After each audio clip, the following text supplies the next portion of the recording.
Well, let's get started, shall we? Yes. So, Christine Barnes from the Bodyguard Clinic. Welcome, Sarah. Would you like to introduce yourself, Sarah? Yes. So, hi everyone. Thank you so much for having me, Christine. So, my name is Sarah Cannata. I have a business called Storytelling for the Soul. I'm a certified embodied processing practitioner, which I'm sure we'll get into more throughout this discussion. And look, I'm very pleased to join you today. I'll leave it there just so that this is not too long-winded. Well, welcome. Can you share a little bit about your own healing journey and how you eventually started working with me? Sure. So I was experiencing a lot of gut issues. So what had happened was I'd been on a trip overseas quite some time ago now, probably would have been at least 10 years ago. But I got a really bad bout of food poisoning on this trip away. And ever since that point, my gut was just basically destroyed. So I was having a lot of symptoms, horrible symptoms. I won't go into the nitty gritty detail because I think I'll spare us all from that. But basically, I ended up coming across all kinds of health professionals. So GPs, which is usually the first port of call, gastroenterologists. I had another naturopath, and all of these people just couldn't seem to help me at all. So I kind of found myself being handballed from one health professional to another, which I'm sure you hear about all the time. And And very sad. That really saddens me when I hear that. But yes, unfortunately, all too frequent. yeah. So inevitably, I ended up with a diagnosis, IBS, so irritable bowel syndrome. And from the research, my own research that I'd done, I figured out that that was, and I don't want this to come across horribly, but it was kind of a nothing diagnosis. Well, it is So a really big diagnosis that could contain either multiple test results or health status, or one large one. It's very much an umbrella diagnosis when there is no detail. exactly. And it didn't leave me feeling with much hope, if I'm honest with you, because it was kind of like, well, we can't find out what's wrong with you. Take some fiber and hopefully you'll be okay. So I actually came across you through a mutual friend, so Kathleen. She put your name forward. I told her about the gut stuff and that I was looking for someone. And when I had a look at your website, what really drew me to you was I could see that you'd worked with complex cases in the past, in particular rare disease. That really drew my attention. And in my past and my background, I'd also had an eating disorder, so anorexia from about 13 to 23. So in the back of my mind, given it's the gut and we're talking about digestion, that kind of thing, I was starting to think, well, kind of makes sense that I wasn't really eating and nourishing my body for 10 years, that now I would be having issues with digestion, even if the onset didn't actually happen until this trip overseas. Perhaps the environment in my gut was not optimal, and maybe that's what set me up for having all of these issues. So that's really where we began and had the initial session with you. And you were the first health professional who actually listened to me and made me feel like I'm not going completely insane and I'm not mad. So that was wonderful. And here we are, I think 1 year and a half later, roundabout. Wow, how that time's gone fast. Exactly.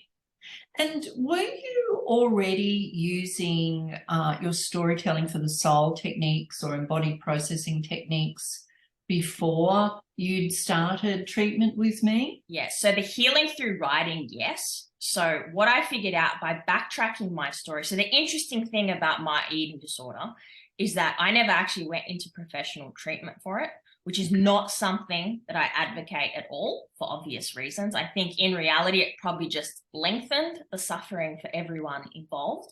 However, that was just the situation that I found myself in. Yeah. And when I hit 30, something with the eating disorder started to happen, because up until about 23 to 30, my coping mechanism for that time in my life was to just pretend it never happened and to treat it like this hidden, dirty secret. And I was very fearful that my employers would find out, all that kind of stuff, which is quite common in speaking to other people who are living with an eating disorder. That is But how quite stressful common. is that? I mean, the eating disorder diagnosis or, experience the irritable bowel diagnosis slash experience in day-to-day life. And on top of that, you've got this compounding guilt, fear, secrecy. Yeah. And Stress. also essentially a denial of part of my story. So, I mean, obviously, if my life is a book, obviously we have different chapters, and maybe the eating disorder is 2 or 3 chapters, but they still happened. So I started looking into anorexia and seeing how dangerous it is, and just backtracking and connecting the dots at certain phases where I think I came pretty close to not being here, if I'm honest with you. And then I'm like, well, how am I here? Because it kind of didn't make sense. And then I tracked it back to writing. And I remember I've always been a really avid writer. During that time, obviously a very dark period of my life, but writing was actually the one thing that I cared about. And it was the one thing that actually pulled me through on a day-to-day basis. And now that I've gone on to do embodied processing and more studies, what I've actually figured out was that the writing was helping me to get out of my head and back into my body. And in doing so, processing whatever emotions I needed to at that time, even though I wasn't exactly thriving, it helped me to survive long enough until I was able to do whatever I did to actually be here with you today. So embodied processing came a little bit later to answer the question. Well, thank you for being so transparent. I mean, that's a history, health, life experience that's difficult to talk about. And, you know, just really being that transparent is, I think, beautiful, and in a way healing in itself, being able to do that. But what a journey you've been on. No, thank you. And look, I'm going to be honest with you, it's taken a good 5 years from me at that age of 30 thinking I might actually want to talk about this to help others, because the secrecy is part of the shame, and that doesn't really help anyone at all. But it has taken a good 5 years for me to feel comfortable to just sit with you, speak about it in a way that it happened. I acknowledge it. I've taken the lessons I needed to from it, but it does not actually define me. Well, congratulations. I mean, they're huge leaps. There's each one of those, and there's many in there. And I'm sure if we dug deep, there'd be many more in there, as far as highlights of you being able to resurrect that courage and have that strength to move forward in a real fragile state. I mean, that's incredible, really incredible, and all kudos to you. So you enjoyed writing beforehand. What about somebody that doesn't enjoy writing? Now, I have discovered over the years that I'm not very good at writing, whatever very good is, you know, pen and paper. I actually can, you know, push out content, information, keep a diary with a keyboard. So I'm a little bit better with that. Somebody that hasn't got a history of writing, enjoying writing, what would you say to them as far as looking at writing to heal? Yeah. So I think you brought up something really important there where you said, I'm not good at writing, whatever that is. So with this kind of work, we're not really worrying about the quality of the writing, because even with someone who comes to me and says, look, I want to write a memoir, I say to them, it's super important that you write your story for yourself first, get everything out that you need to on the page. And then later on, we'll look at working on a version that is basically fit for public consumption, put it that way. So we're not looking at the quality of the writing. And also when I say writing, I mean, that can mean different things for different people. So for some people, for me, it meant pages and pages, paragraphs and paragraphs. But for other people, it means jotting down words, disjointed sentences. Okay. That's so what I encourage people to do is to experiment and to work in ways that best suit them. And the other big thing that comes up is from a lot of people, which I completely get, I'm time poor. I don't have an extra 20, 30 minutes in my day to add anything to my list. And I completely get that. And I say, aim for 5 minutes or less a day. And it can be in between things as well. So in between meetings, in between whatever you're doing, just fit it in where you can. And whatever's coming to you in that moment, that is essentially whatever needs to be raised for whatever reason. And then the other element that I've added to this, which has really come from the embodied processing work, is for people to feel into their body as they're writing. So that it's not just a mind dump, which can obviously be helpful, especially if you're someone who's got a lot of racing thoughts, which I completely get. As you know, Christine, I have anxiety. It's been one of the drivers of a lot of what I faced over the course of my lifetime. So I completely get the mind dump. But if you actually start feeling into your body as you're writing, it actually takes the healing and the processing to a whole new level. Which as a knock-on effect will help relieve anxiety. And, exactly.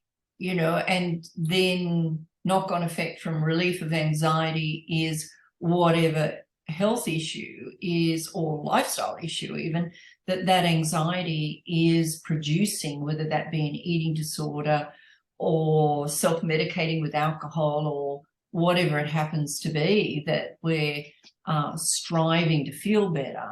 This is like turning it around. Sort of sounds to me a bit like reframing things, but a starting point for that. Is that a good? It's similar. I think more with the embodied processing, we're working on the feelings and the processing of emotions. But I mean, if reframing things helps people, I don't see any reason not to use it. I think it can be really helpful. And look, reframing was pretty essential with my eating disorder once I started to look more into things, because for so long I had this thing that took 10 years out of my life, and it's very hard to look at that on any level in an optimistic way. Yes. So yeah, reframe was really important, but now it's more about feeling, because what I also realized during the process was I was using the eating disorder to numb myself. So, and in ways, exactly, in many ways, yeah, wow. As I got older, other things became more important in my life, and then the eating disorder kind of blurred out into the background. That sense of numbing was replaced by other things like working, and it just keeps, until you get to the root of the issue, it just keeps popping up and transferring in different ways. I love that, though, that it's a vehicle for getting to the root cause. Yeah. Because as you know, that's part of what I'm always interested in on a biochemical microbiome aspect, is you might have irritable bowel syndrome as an example, but what's driving that? What's the root cause of that? Not just attaching or hooking your hook onto a name of a diagnosis, a medical diagnosis. Is like, well, why have I got that? And what is that? Once we identify it, we can move forward. I think, you know, that's really helpful on lots of levels. So let's just say I've got health issues that I'm experiencing. Would you suggest that somebody start with the Writing to Heal program concurrently with, say, naturopathic treatment, or would it be embodied processing, appointments? Give us a bit of an idea of the difference possibly between the two, and where somebody should start, and how does that incorporate into their naturopathic treatment? Sure. So I'll start with what embodied processing is, because we've raised it a couple of times and it's not something that is widely known. So basically it's a bottom-up approach to working with trauma. So bottom-up meaning from the neck down. So we're basically working with the body. So that's the opposite of talk therapy, where you're obviously working with the mind and the brain. So that's what embodied processing is. In my experience, both with myself and also with my clients, I'm a huge fan of blending modalities, because I think that's where you get the best results. And I'll speak about myself because I can. So the writing was super helpful in terms of making me stop and look at my complete picture, holistic picture, complete environment, that kind of thing. It's also something that's really good if you are anxious, because it gives you something to do. Whereas embodied processing, I mean, you've experienced a session, there is some amount of sitting still, presence, that kind of thing. Some people can't get to that until they do the other work.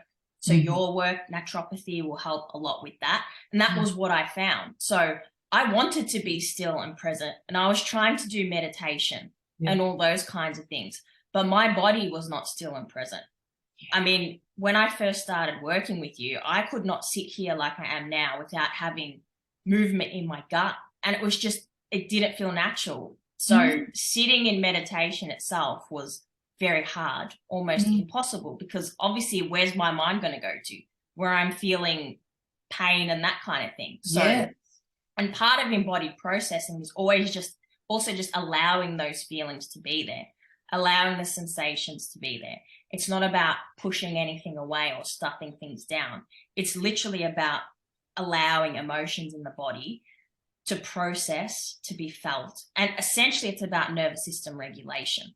So, fantastic. I mean, yeah. And look, I've done other things as well. As you know, I'm a fan of the infrared sauna, which you've put me onto. So I love walking. Many people listening to this will be also enjoying infrared saunas. Yeah. So let's just say I'm unwell to some degree, and I've been recommended to do other things outside of naturopathy to help facilitate my healing. What if I don't feel or don't think I've got any trauma? Would embodied processing still help me? Embodied processing will help you with whatever you're struggling with in the moment. So I should also say the working definition of trauma that we use in embodied processing is in line with Dr. Gabor Mate, who I'm sure lots of people would have heard of by now. So it's not necessarily the event itself, it's what's happening inside you. Your response to it. Exactly. So that means, as part of the human experience, all of us have trauma on a spectrum.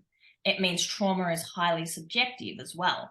So we often talk about what they call big T traumas, which are like those acute traumas that everyone knows is a trauma. So like say you're stuck in a natural disaster, you got robbed at knife point, those kind of things where everyone will recognize, yes, that is a trauma. But then we have these other little occurrences throughout our life. Could be something as simple as you're sitting in the classroom that's surrounded by another 30 kids, you raise your hand, you ask a question, everyone laughs at you because they think it's stupid.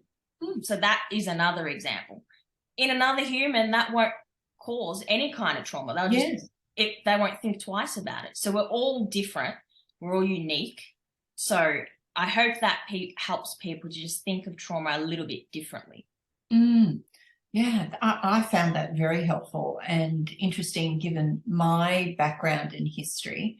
And I've seen within my family that that processing or lack of being able to process trauma, how it can affect everyday decision making and be an obstacle. And I know in my clinical work that sometimes working with patients, I mean, not sometimes, there's always obstacles. There's time obstacles, there's taste and, texture obstacles with dietary choices and recommendations.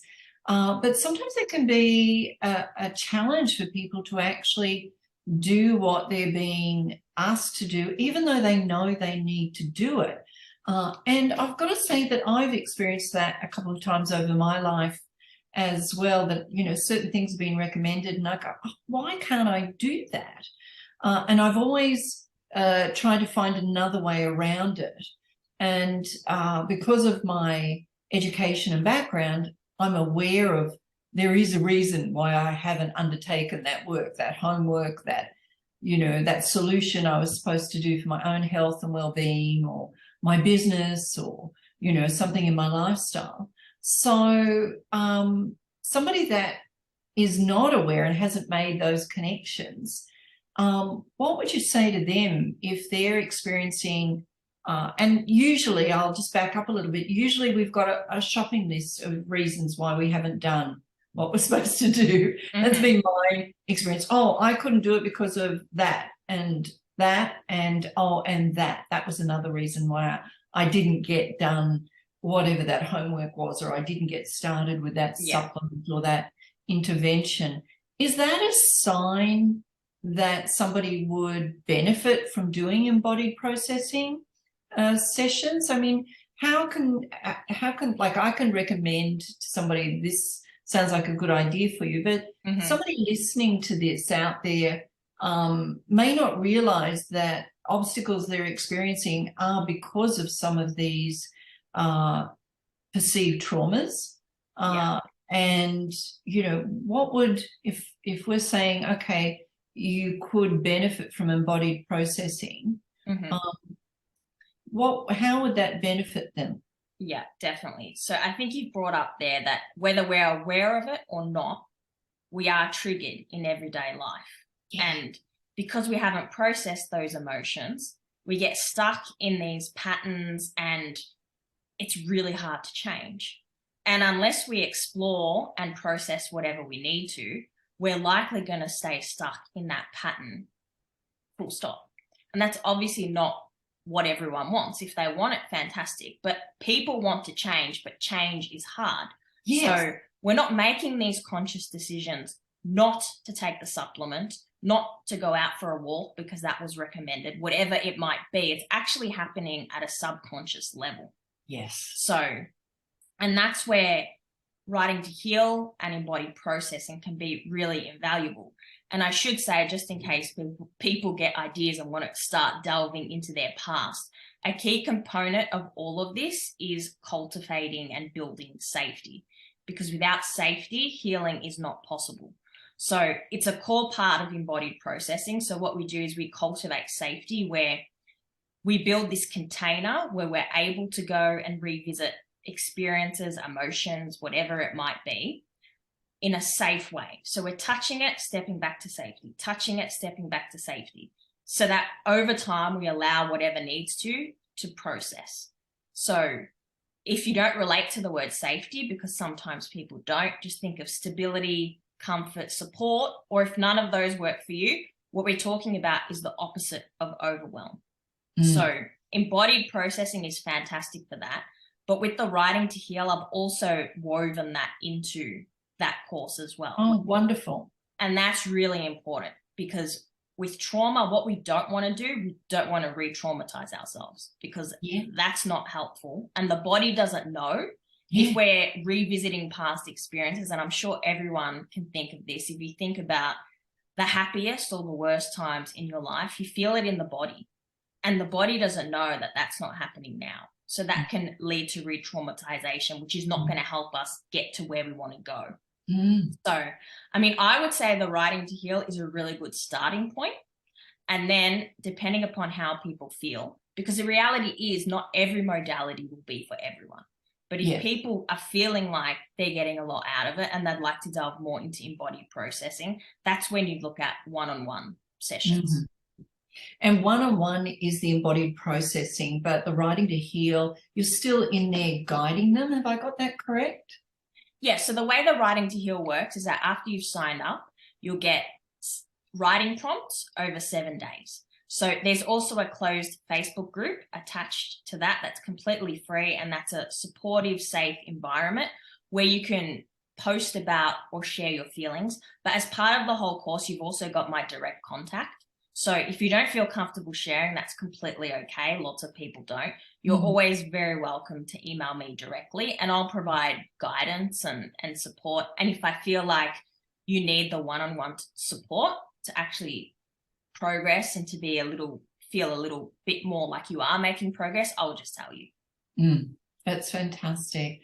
And with this guidance and safety, I think that it's a wonderful resource. I must say that when you develop those safe structures for me during our session, it was something that I haven't experienced before. And I've done a lot of advanced esoteric work and psychological work, and I don't recall anybody actually talking about safety before. So I found that very refreshing. And it was at that point I thought, somebody that is experiencing health issues encompassing things like anxiety and trauma, etc. But even without that, often when we're asked to do something new, we get fear come up. Mm-hmm. And I know with my background in teaching that sometimes people, when they're asked to close their eyes, fear pops up, and Mm-hmm. you know, for no logical reason, etc. So creating that highly individualized safety connection, I think, was just so refreshing. And I do know with some of my patients who have experienced some terrible trauma, that, you know, they've revealed some experiences they've had with their psychologists, etc. And I have brought it up occasionally that, hey, I can see your nervous system's just being re-traumatized all the time. Mm-hmm. You know, I laughed nervously, but it was awful. And, you know, I've got a couple of patients over the years that I've seen this happen. So as these therapies that these modalities that you're working with, they're not revisiting that trauma itself. So we're avoiding that potential re-traumatization, but we're working with the nervous system and healing the nervous system. Is that connecting the dots and putting so what we're together? doing is we're building the container so that over time we can grow in our capacity, so that when we do go and experience the emotions, it's not completely overwhelming and doesn't lead to re-traumatization. But I think what's also important, all of the things that are taught, both in Writing to Heal and Embodied processing, they're all very practical, and they are things that you can do in your own time. So I think a lot of the time, and I've struggled with this, with things like psychology, if I'm having a bad day, I have to wait to my next appointment to see the psychologist. With what I'm doing here, these are all like resourcing. There's a meditation as part of the Writing to Heal course, and you can do that in your own time. So whenever you're feeling triggered for whatever reason, you can just pull up the meditation and build and cultivate that safety. Writing, same thing. As long as you've got pen, paper, something to write with, you're good to go. So a lot of these tools, and that's what I'm really passionate about as well, is actually arming people to be their own medicine. Because it's great to have support from health professionals, but sometimes if you're triggered at 1 a.m. in the morning, you're not going to pretty much on your own. And I've experienced that, and that is a horrible place to be in. And ultimately, even with the embodied processing one-on-one sessions, what I want people to do is to incorporate the practices in their life. So the aim is not to continue seeing me for the next year. The aim is to learn what you need to, know how to regulate your nervous system, and then incorporate that into your everyday life. Well, I think that is a fantastic tool that you're teaching people, and certainly is in alignment with the motivation and ethos of the bodyguard. And, you know, what we're trying to create for people is for them to become their own bodyguard, them to become their own naturopath in a certain way, especially after we're over, you know, the hump of putting it all together. And I think this is wonderful, because you're quite right. I mean, life is long, although we often complain it's short. But when we're experiencing trauma and we're suffering, it can seem like everything just takes so long and people aren't available as you need them. And having these tools as first aid to bring in at 1 a.m. at, you know, the weekend, Christmas is coming up. So, you know, during the holiday season where everybody gets the most stressed, it's just wonderful. I think you're offering a fantastic service. And I think also we want to just let everybody know this is part of a health team that they want to bring together to build tools to manage their life, maybe in the acute stage, which might be now, or the struggling stage, which might be now. But these tools they're going to learn and take away and be able to utilize throughout their life. So having said that, at what age is sort of the youngest that you think that you can use these tools? I think it depends on if we're talking about children, the child themselves. But I mean, with my work, it's always been adults, so 18 and above. Yeah. But all of these techniques in terms of presence and all that. Children, as long as you can engage a way that they will understand, they can definitely do all this stuff. It's just different in terms of the way that you would approach it. It's like, what, like, you know, if you've got a child and they're saying, I feel angry. Well, what does angry feel like? Do you need to pump your fists? Like, it's all just helping them to get in tune with their emotions, because for so many of us, we have no idea about emotions because we're not really taught about emotions. And then we end up, like I was for so long, being completely disassociated and numbing out for so long that joy and all the horrible stuff is no longer there. So it's almost a learning process when you've come from that place of just feeling nothing. Yeah. Really. So reconnecting, you know, I really like that, that storytelling for the soul, title that you've got there, that, you know, it sounds to me, and my experience of some of your sessions is that it's about reconnecting, because everything else is distracting and taking us away from ourselves. And of course, then we start doing that to ourselves, if you like, distracting ourselves. And I do find that with my clinical work, that some people, you know, oh, I got distracted, or I had to, whether it be work or forgot, and they're disconnected from their own health and what their needs are and what their goals are. So very, very interesting. Now, you mentioned that it doesn't take much time, and it's, even though it's writing, we can get it down to words or sentences or paragraphs. You know, it doesn't have to be, you know, write a book or you know, an essay or anything like that, which I really liked, because that works for me, because sometimes I just have a feeling or something, and just getting it down in a word or a sentence or a statement can help me connect with what that is. And I really like that. I always think about post-it notes with that sort of thing. So, but embodied processing, what's the sort of time commitment that we're looking at there, if somebody wanted to undertake that level of treatment with you? Yep. So with one-on-one sessions, the initial session is always a bit longer. So say about an hour and a half. And then from there on in, they're about an hour. And how frequently would you suggest somebody see you, especially in the beginning?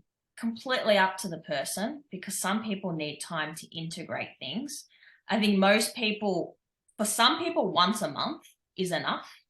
For others, it's more like weekly or fortnightly. It completely depends on the individual. But I mean, I would say the most I have at the moment is fortnightly.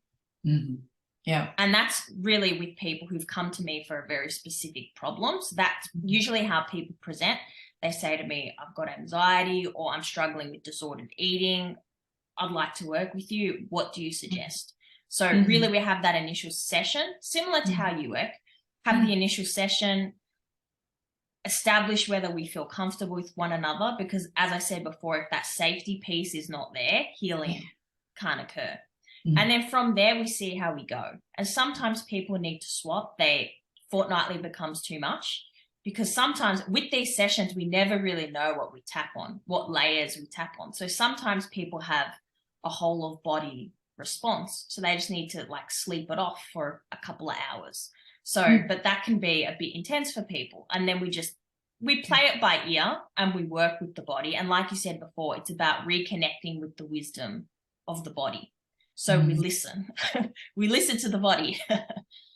Yeah, that's wonderful. Just so important to be able to process these feelings and get connected with ourselves in order to heal holistically. So, you know, again, it could be, for those that are listening, it could be just this be one of a few tools that you're using. You might want to focus in on this tool for a while. You can drop in from time to time. And so you're quite happy, Sarah, for people to, you know, go with the flow a little bit. Yeah, definitely. And look, the Writing to Heal program is a really good starting point, because that has the resourcing as part of it. So it gets you started on cultivating the safety. So it's a And really even, good starting and point. even if you didn't go on to doing embodied processing after that, you're still going to walk away with a lot of tools. And the price point, really reasonable. I mean, that is incredibly reasonable. So Yes. well done you being able to package that for everyone and make it accessible for everyone. So anything else that you'd like to share with us? Is there a message or anything you'd like to share with those that are listening to us today? Sure. I think my parting words will be is that healing is very much a journey, and everyone heals on their own timeline, and you don't have to do it alone. So when you find someone like Christine, I mean, they can just help. It's beyond words how much they can help. So you're definitely not alone. Support is out there, and you can use these modalities as complementary to any other support that you are receiving. That's fantastic. So, and just to confirm, so if somebody's on a pharmaceutical medication for, say, anxiety, they can still do embodied processing. They can still do writing to heal. Yeah, definitely. And it's not a replacement for psychology. So if they're seeing a psychologist, definitely not. So that's a different modality. No, completely different. So when people come to see me, they usually have a whole health team, and they continue to see the whole health team. So I always say these services are complementary. They're definitely not a replacement. Yeah. Yeah. No, I agree. And I can see how it can really connect the dots for those people that are experiencing obstacles, because they're subconscious. If it was conscious, we'd, be able to handle it. Well, exactly. We do something about it if it was conscious. Yeah. So I'm excited about Writing to Heal and the embodied processing appointments that you've made available to my practitioners and people that are out there in the general, my patients and people that are out there in the general public. I think that, it's such good value, even if they only come in at that Writing to Heal and take away those safety actions and 100%. tools. I think that there's so much benefit. Terrific. Well, thanks for your time today, Sarah. I really appreciate you taking time out of your schedule and sharing all of this wonderful information for everybody. So yeah, if everybody's listening, I really think that first step might be you can connect with Sarah directly, thebodyguard.com.au. You can actually visit the online store and sign up for the Writing to Heal program there. There's lots of different avenues. Of course, feel free to reach out directly if you can't find any of these tools. We're happy to help guide you.